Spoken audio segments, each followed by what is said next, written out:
subscribe.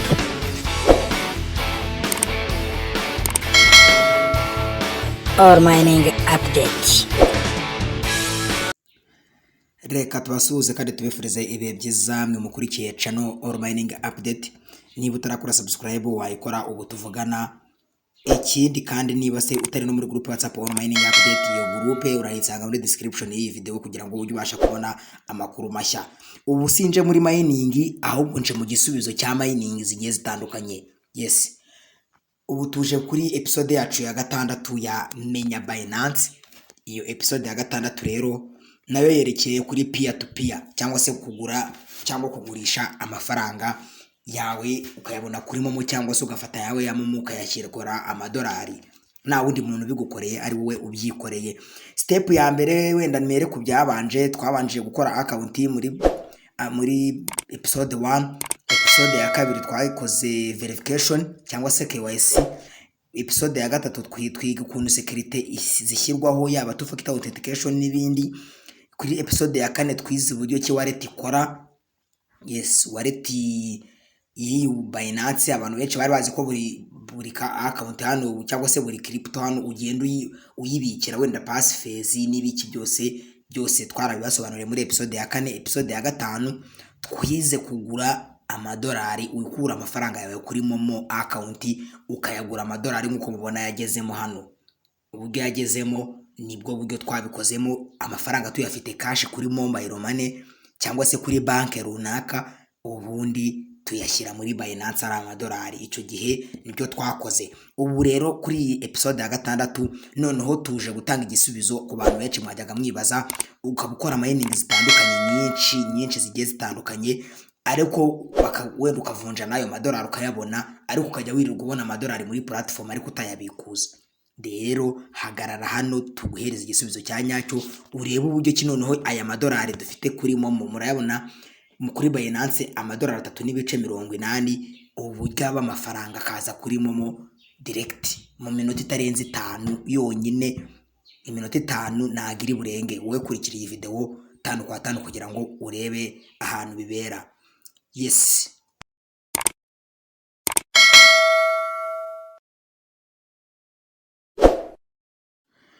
Mbere yuko nkomeza rero turaza hano kuri wallet nk'ibisanzwe wenda kugira ngo dukomeze kuri wallet kugira ngo ibintu bigende neza. Yes, iyo ugeze kuri wallet rero ubona ko dufite amadolari 3.80 ariko biri kuri spot. Ubundi tangira iri kuri overview hano gutya. Rero iyo ushaka kureba ibyawe neza ukanda kuri spot. Iyo ari hano kuri spot rero amafaranga iki gihe ntago wakora trading ya P2P ngo bikunde. Yes, niyo yaba ari trade yo kugura izindi Bitcoin, nk'umucatse nko kugura Bitcoin cyangwa se za Ethereum cyangwa iki, ari hano kuri spot ntago bikunda. Iyi spot ni naho kuyabika gusa ntago abayemereye gutradingwa. Yes, nkuko twavuga ku bantu b'abanyarwanda murayibizi, nkuko wavuga mu nuza Mocash. Ndakeka Mocash ntago wajyamo ngo wohereza amafaranga ku wundi muntu ngo bite bikunda, bisaba ko n'ubundi wanze ukayagarura muri mobile money ukabona kuyohereza. Rero na hano bisa nabyo, icyo usabwa ni ukuvuga ngo usabwa kuvana aya mafaranga kuri spot. Murabona ko hari USDT ukayajyana kuri funding wallet utagera hate. Rero ukimara kubona ko hari gutya, icyo ukora ukandiye transfer. Ndakeka muri kuyibona iyi transfer. Rero bakwereka yuko ugiye gutransfer ya mafaranga yawe kuri spot wallet ukajyana kuri funding wallet, ubundi ukaza kwikandira max. Murabona ko hari n'ubundi USDT dufite.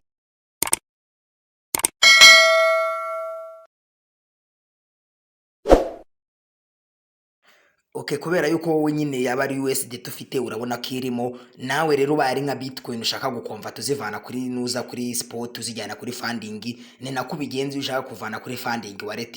Icyo ukora dore ukanda kano kanuza ukabyimura. Urabona ko byimutse, ariko kubera ko na balance iro kuri funding, ubwo twebwe reka tu convert USDT dufite tubanze tuzijyane muri funding wallet kugira ngo tubikuza. Aka kandi ujye ubanza kugacekinga, ejo utazajya ukabona mu gutrading barakwereka ngo na amadolari ufiteho kandi uyafite ari muri spot, kubera yuko gutrading agomba kuba ari muri funding wallet bakakwereka ko hariho 0. Icyo ukora rero urikandira max. Niba uzishaka zose ko zigenda, ushobora kushaka ko wagenda wenda ibice 3 cyangwa se ibice bingahe, ugakanda bikaza. Iyo ukanze max rero n'ubundi nta kintu na kimwe bakata.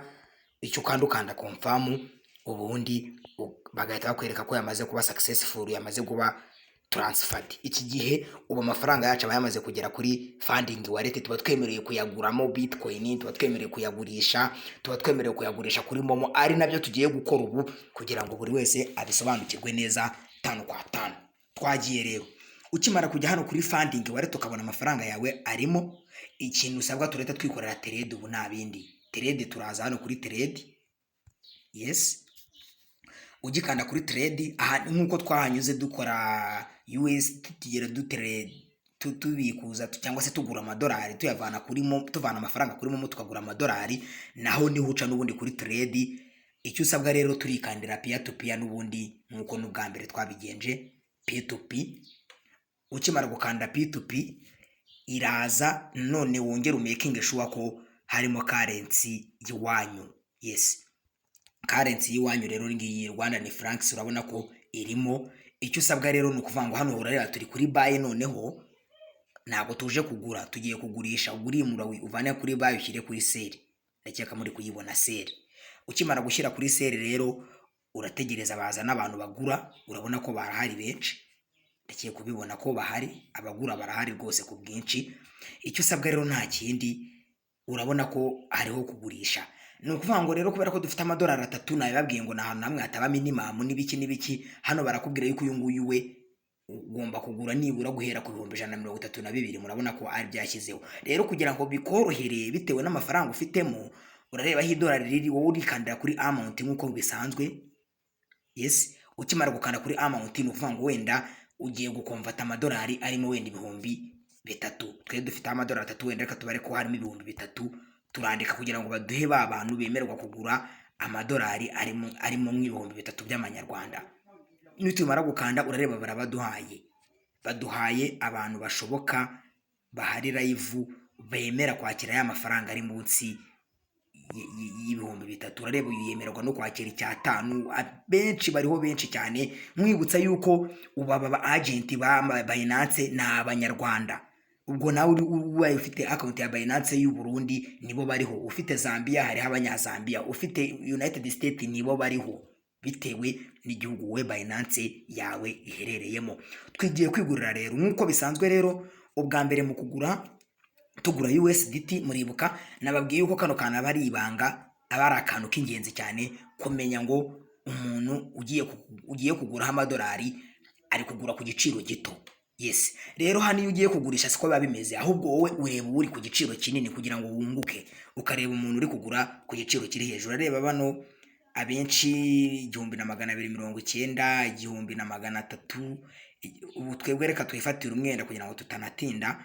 Urareba bari na active, dukande turebe. Aremera mobile money nta kibazo. Urareba aremera kuduhera ku 1,316. Abandi urareba bose bari munsi ye. Twihitiremo uyu nguyu aba ari uducuruzi, utugurisha, utugurira amadolari. Turakanda sell n'ibisanzwe.